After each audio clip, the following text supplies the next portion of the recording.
पाकिस्तान से पहलगाम आतंकी हमले के बाद भारत से बढ़े तनाव में करारी शिकस्त हुई है। ड्रोन, छोटी मिसाइल और फिर फतेह तक का भारत के खिलाफ इस्तेमाल करने वाला पाकिस्तान 2 से 3 दिनों में ही घुटनों पर आ गया है।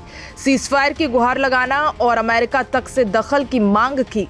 पाकिस्तान की गुहार पर जब भारत ने सीजफायर मान लिया तो अपनी जनता को बहलाने के लिए पाक सरकार ने अब प्रोपेगेंडा रचा है। इसे खुलेआम दोहराते हुए शहबाज शरीफ ने बुधवार को कहा कि हमने 1971 का बदला ले लिया है। दरअसल 1971 की जंग में पाकिस्तान की हार एक ऐसा प्रमाणिक दस्तावेज है जिसे भारत क्या अफगानिस्तान तक दिखाकर चिढ़ा देता है।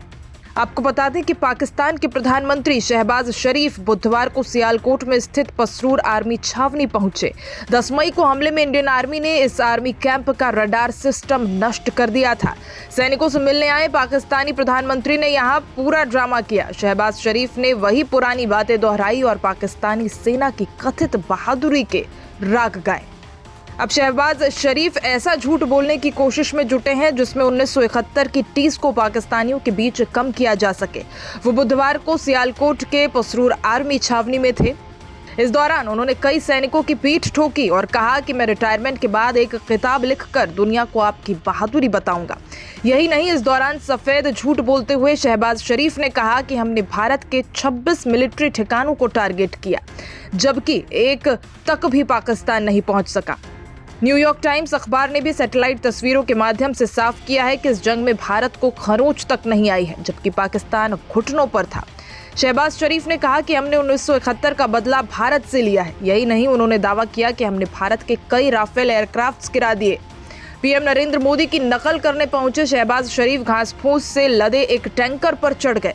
यहीं से उन्होंने अपने सैनिकों को संबोधित करते हुए कहा, आपने 1971 की जंग का बदला ले लिया, अब पूरा देश आपके साथ खड़ा है। सिंधु जल समझौते पर फिर से देने लगे गीदड़ भभके। यही नहीं, सिंधु जल समझौते को रोकने पर भी शहबाज शरीफ खीज उतारते हुए दिखे। शहबाज ने कहा कि हम पर तानाशाही की कोशिशें ना करें, पानी हमारी रेड लाइन है। ये मत सोचिए कि उसका रास्ता आप बदल लेंगे, पानी और खून साथ नहीं बहेगा। आपने हमारे नीलम झेलम प्रोजेक्ट को भी नुकसान पहुंचाया है। अगर इसमें बड़ा नुकसान होता तो हम आपके बांधों को तबाह कर देते, खासतौर पर बगलिहार परियोजना को हम बर्बाद कर देते। शहबाज शरीफ ने धमकी देते हुए कहा कि अगर भारत ने पाकिस्तान का पानी बंद करने की सोची भी तो फिर वो रेड लाइन है कि वाकई खून और पानी एक साथ नहीं बहेगा। पानी का जो हमारा हक है वो हमारे जवान अपनी बहादुरी और कुर्बानियों से हासिल करेंगे। बता दें कि पहलगाम आतंकी हमले के जवाब में शुरू किए गए भारत के ऑपरेशन सिंदूर में पाकिस्तान में 100 आतंकी मारे गए हैं, जबकि 30 से 40 पाकिस्तानी सेना के जवान इस ऑपरेशन में मारे गए थे।